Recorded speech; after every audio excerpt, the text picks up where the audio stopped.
I'm Sarah Gardner, and you thought sugar just came from sugar cane. Well, find out how they're turning sugar beets into the sweet stuff. I'm Jason Shoultz. It's harvest time in the Red River Valley, and there's no slowing down when you've got to get the sugar beets out of the ground.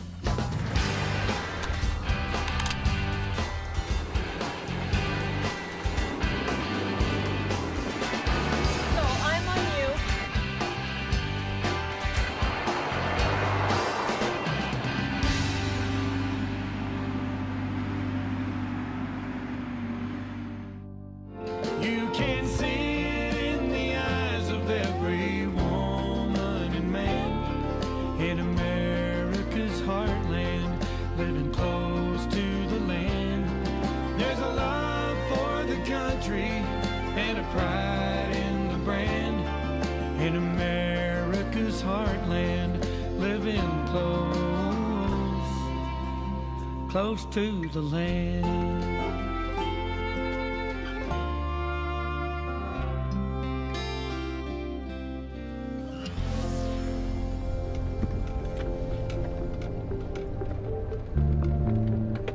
There are no city streetlights to guide Neil Rockstad's pickup truck at this hour.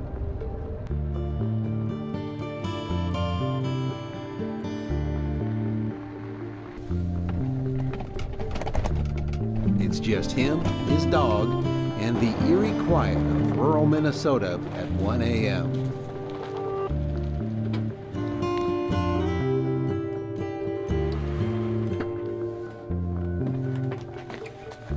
With his wife and family soundly sleeping, Neil is getting ready for another long day.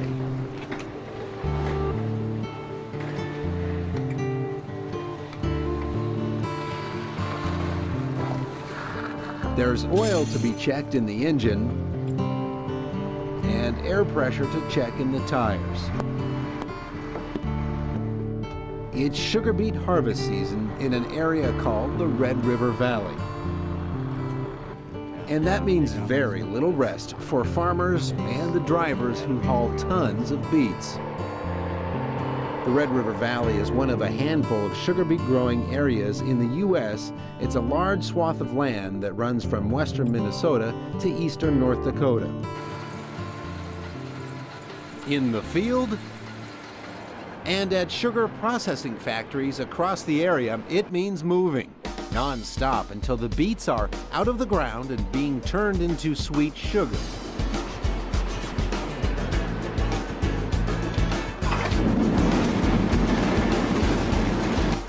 You might not think of sugar coming from these oversized white beets, but that's exactly what happens once they get to the factory. It's a chemical process that is actually similar to getting sugar from sugarcane. Hundreds of workers will be required to help truck and pile the beets and turn them into sugar. And more are needed to make sure things run as smoothly as possible. If it all doesn't work out as planned, instead of sugar on the shelves, these farmers could lose millions of dollars. It all requires the perfect storm of weather, work, and willpower. And it all begins in the field with farmers like Neil Rockstad.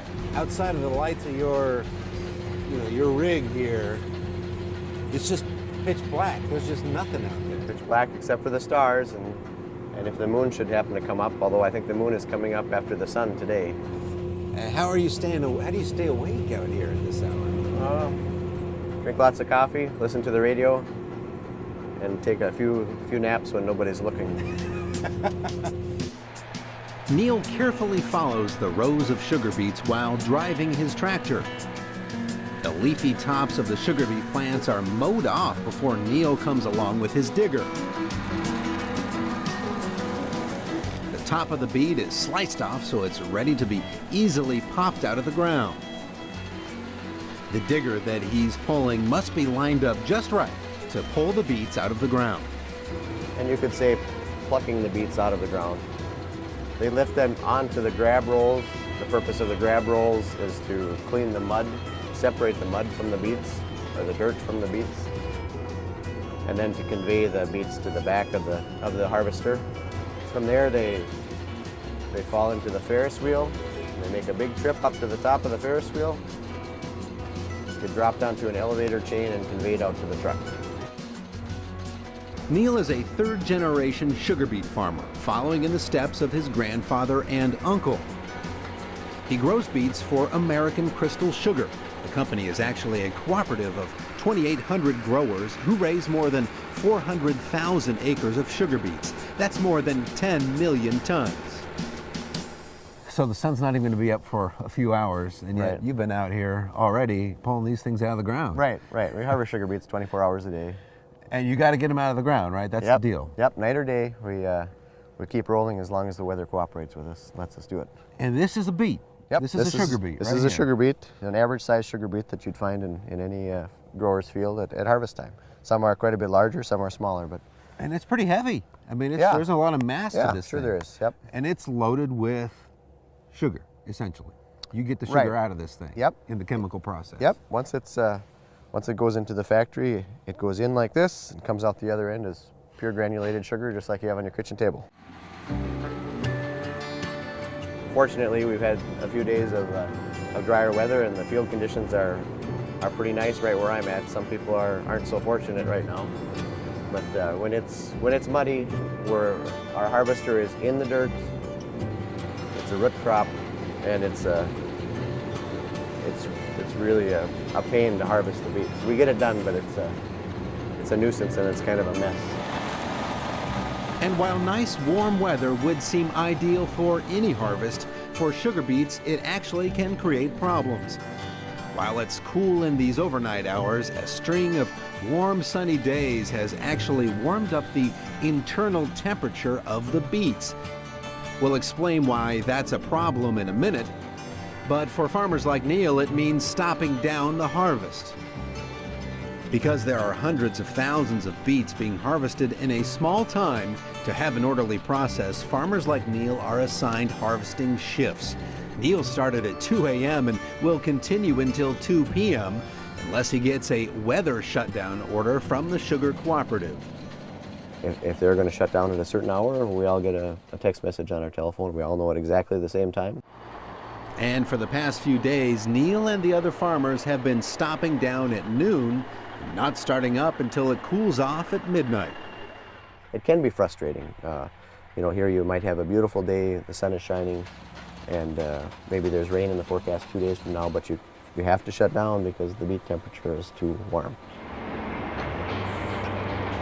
It's not just farmers burning the midnight oil. I visited the American Crystal Sugar Factory in Hillsboro, North Dakota, where the beets are coming in by the truckload.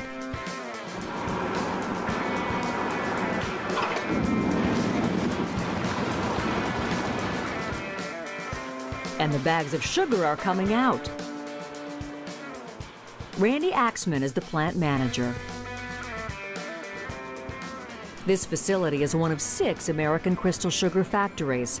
Farmers either bring their beets to piling sites around the area or the closest factory. You have likely heard of sugar from sugar cane, and the process to make sugar from beets isn't much different than making it from cane. The first step in the processing facility is washing of the beets.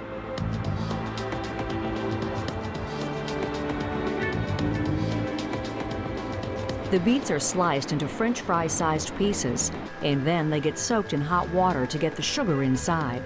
That sugar, or sucrose, gets purified, evaporated, filtered, and then spun around in a centrifuge. And finally, you've got sugar. There is an average time from when the beets enter the entry point in the process. It's approximately 16 to 20 hours before you see crystallized sugar product. Chemically, there is very little difference between cane and beet sugar, although some bakers do prefer the cane variety. Back on the farm, they've been at it for several hours, and the sun still hasn't come up.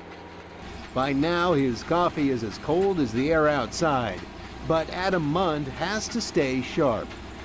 He's got to keep his open box truck lined up just right so the waterfall of thousands of beets coming off the conveyor lands in the truck, not on the ground. You can't stray too far from this tractor, can you? No, I end up getting too far away, we're gonna end up having beets all over the field, and we don't really want that. It's kind of valuable. Neil won't like that one bit. No. Pretty amazing. I mean, with all the equipment it takes and the sheer number of people that American Crystal alone employs is pretty staggering. Like we were talking about yesterday, how with all the temporary work, people literally schedule their vacations around beet harvest so they can come and drive or work the piler or work the roto beater, whatever they got to do.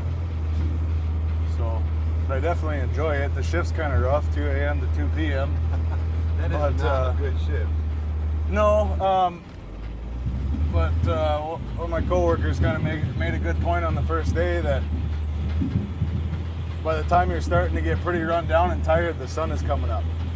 So you're looking forward to that sun coming up to keep you awake, and then from there on out, it's smooth sailing. Is this your tired time right now? Yeah, kind of in the gap between when I run out of coffee and between when the sun comes up. Right now we're headed to the beet piler, which is maybe 3 or 4 miles away. How many trips a day will you make there to the beet pile? It usually averages out to be about 1 an hour. On a good day, one of the first days we started, all the fields were good. The piler wasn't backed up. We actually got 18 loads in a 12-hour shift, but that's fairly rare. So That's a lot of trips back and forth. Yeah. Got laid off this summer doing concrete. The economy kind of got my boss and got laid off and was looking for work come fall. And they actually put up a note in the hardware store, and Neil saw it and gave me a call and was willing to work with me even though I didn't have any experience, and kind of showed me the ropes, and here I am. That turned out to be pretty good. Pretty good deal that he had some faith in you, I guess. Yeah, it worked out really well. He's a pretty good guy, willing to teach you. And if you got a question, he'll answer it for you, so that's always nice. So like a lot of people, when the economy went south, you find yourself out of work, essentially. Yeah, pretty much, especially with, in construction. The Fargo, Moorhead metro area, they say hasn't been, hit by the economy as bad as some areas of the nation, but, construction still slows down, and that hurts a lot of guys, especially the smaller guys. Yeah. So, but good thing, like I was saying before, the beet harvest employs so many people that it doesn't matter what the economy's doing, the crop's got to come in.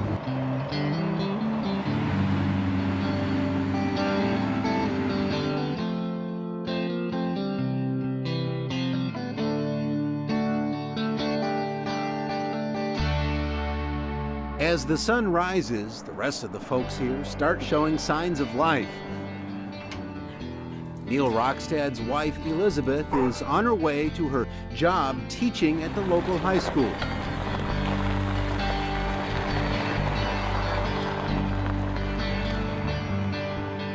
And if any of those sugar beet truck drivers want another quick cup of coffee, well, Roberta Heddervig's Hallstad Cafe is open for business. This is the West Ada piling station where farmers are bringing in their sugar beets round the clock right now. In fact, Hey, Sarah, what's going on? Hey, Jason, how are you? Good. You've been on the farm. I got about 15 tons of beets ready to dump on this pile. It's just a small dent. Oh, yeah, just a very small dent, in You've been fact. busy. Yeah, we were at the processing plant, and it occurred to me while we were there watching the trucks and the big equipment and the people go every which way, that this is really a well-orchestrated dance, getting the crops from the field to the piling site and then onto the processing plant. And I'm amazed at how much weather plays a critical factor. I mean, they got to get these beets on this pile before Mother Nature says, shut it down. Speaking of which, Oh, yeah, I you better get get back going. to the truck. All right. You're well, holding up the process. Yeah, I can't do that anymore. I'll check in with you later. Sounds good. All right, let's get these on the pile. You ready to go? Let's go. See you, Sarah.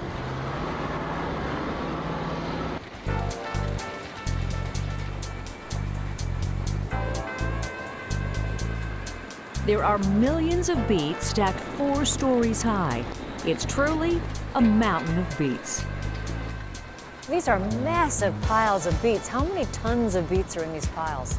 In this pile here, we probably have 70,000 ton approximately. For the total site that we're at today, 140,000 ton. It's not one of our largest stations, but a good chunk of beets. This site can handle about 40 trucks an hour at all hours. Our goal, though, is to turn these guys around in 15 minutes. So they weigh in and weigh out, dump their load and weigh out in about 15 minutes. The beets will be piled at sites like this across the area through the upcoming winter months.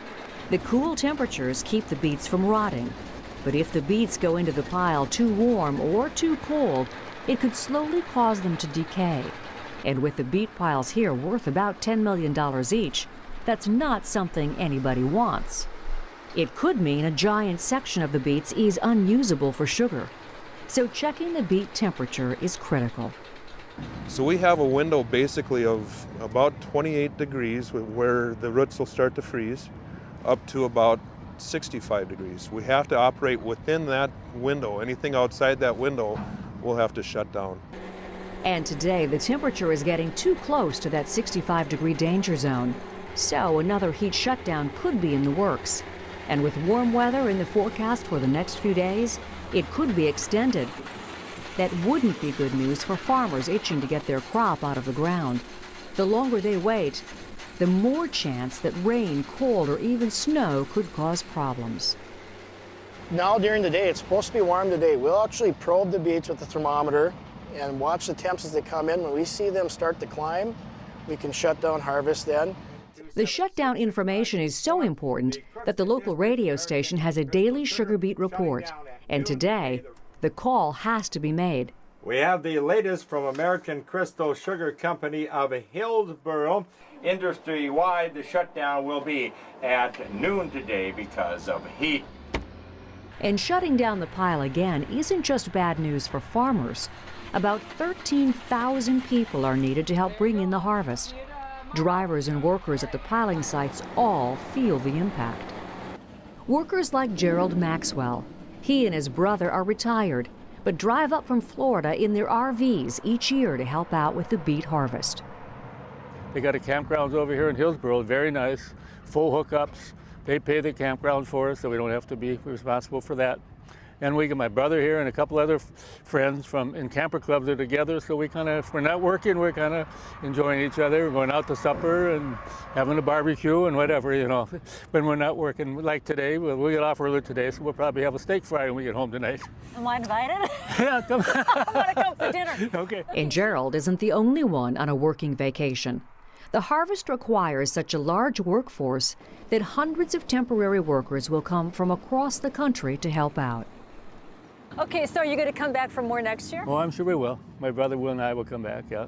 And the other families that are up here with us will come back. They all seem to, they kind of say sometimes, oh, we're not going to do that again. Next fall, we're up here. Do your family members try to tell you, hey, look, you're supposed to be taking it easy. Why are you working? My sons and my daughter are wondering what I'm doing up here, exactly. But it's something, it breaks up our year, you know, and it's good for us to do something. We don't want to be sitting around all the time.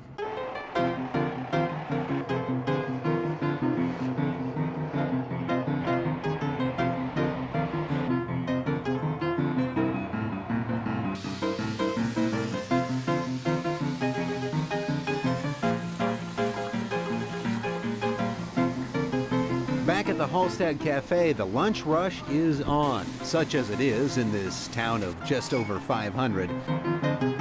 It's hard for Roberta Hedervig to predict just how many customers she'll get during sugar beet season. If the crews are going strong in the fields, well, they're not stopping for a home-cooked lunch. But if the weather has put a stop to harvesting, well, she'll expect a crowd. There's a lot more orders where people have a group of workers to feed out in the field. Roberta's connection to sugar beet farmers is more than just serving up their daily special. She grew up cooking for the workers on her family's sugar beet farm. I was mom's helper, so I was in the house, and if there was 8 people or 20 people to feed, we fed them. So, and sometimes it was 3 meals a day. It's a higher energy level. Everybody's kind of geared up, and you hope everything goes safely and that we can get the crop off without there being any major glitches. Now Roberta's mom helps her in the kitchen at the restaurant. Back in Ada, Roberta's husband Bob is hard at work at the local co-op. There are tires to change, and this time of year, he's on call 24 hours a day. A lot of times it's real busy, sometimes it's fairly quiet. When it's been nice now, the guys are shut down with the harvest during the day and they got time to look at stuff and check it, get it in a little better shape. Changing a tire may not seem like a big deal by itself, but across this region, the economic impact of this harvest adds up quickly. We're talking upwards of $3 billion.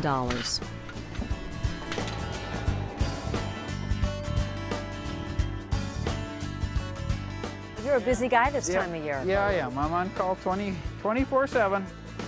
Local farm equipment dealer Roger Hansen will be working on harvesting equipment day and night over the next 4 weeks. Last year, Roger put 9,000 miles on his truck driving to farm fields for repairs. That kind of support is critical for farmers like David Aarons. He's getting his harvester repaired today. And how important is it for you to have everything running, tip-top this time of year during the sugar beet harvest?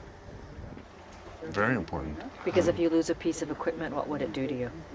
Well, this thing, without this, I don't do anything.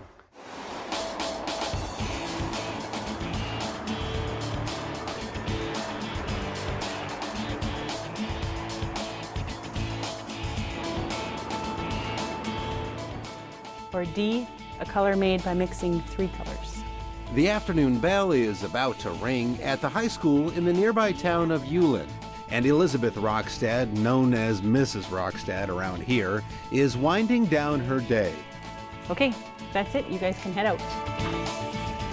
It's the end of the day, long day in the classroom, right? Yep. In the meantime, your husband's been at it all day out in the sugar beet field.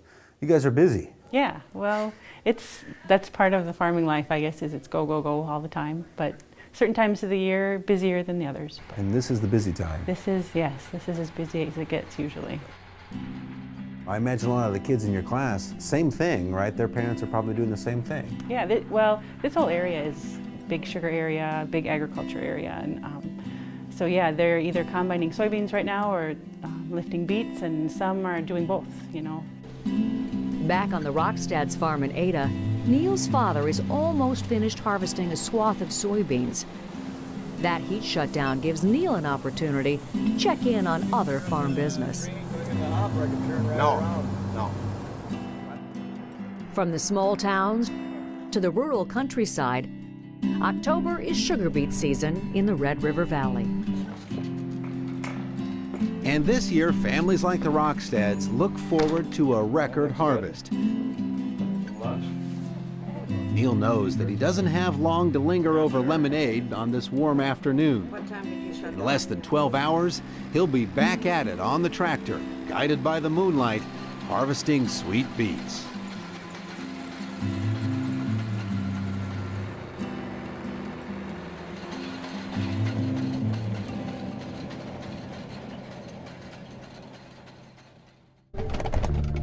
It's just him, his dog, and the eerie quiet of rural Minnesota at 1 a.m.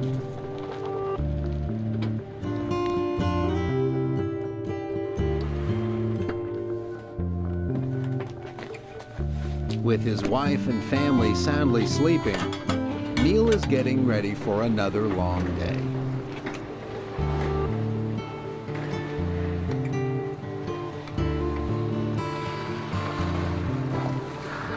There's oil to be checked in the engine and air pressure to check in the tires.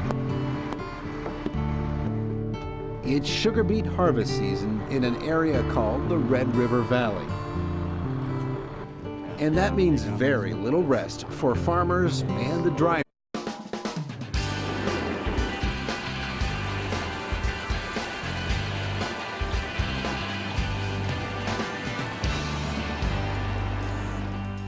I'm Sarah Gardner, and you thought sugar just came from sugar cane. Well, find out how they're turning sugar beets into the sweet stuff. I'm Jason Shoultz. It's harvest time in the Red River Valley, and there's no slowing down when you've got to get the sugar beets out of the ground.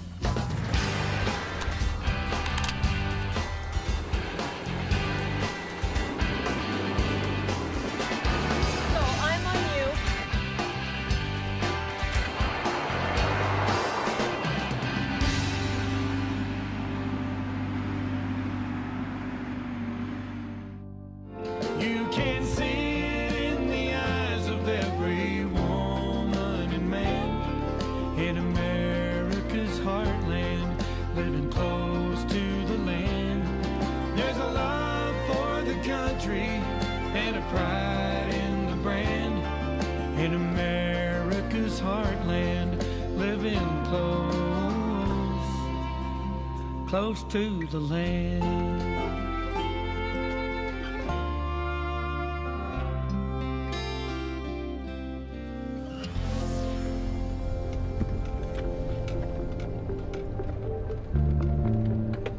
There are no city streetlights to guide Neil Rockstad's pickup truck at this hour.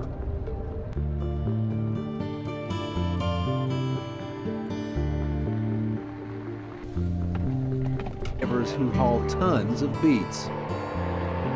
The Red River Valley is one of a handful of sugar beet growing areas in the U.S. It's a large swath of land that runs from western Minnesota to eastern North Dakota.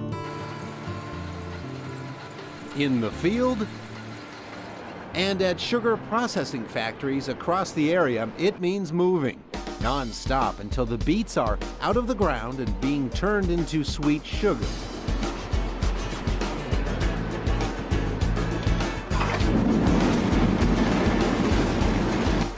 You might not think of sugar coming from these oversized white beets, but that's exactly what happens once they get to the factory. It's a chemical process that is actually similar to getting sugar from sugarcane. Hundreds of workers will be required to help truck and pile the beets and turn them into sugar. And more are needed to make sure things run as smoothly as possible. If it all doesn't work out as planned, instead of sugar on the shelves, these farmers could lose millions of dollars. It all requires the perfect storm of weather, work, and willpower. And it all begins in the field with farmers like Neil Rockstad. Outside of the lights of your rig here, it's just pitch black. There's just nothing out there. Pitch black except for the stars, and if the moon should happen to come up, although I think the moon is coming up after the sun today. How do you stay awake out here at this hour?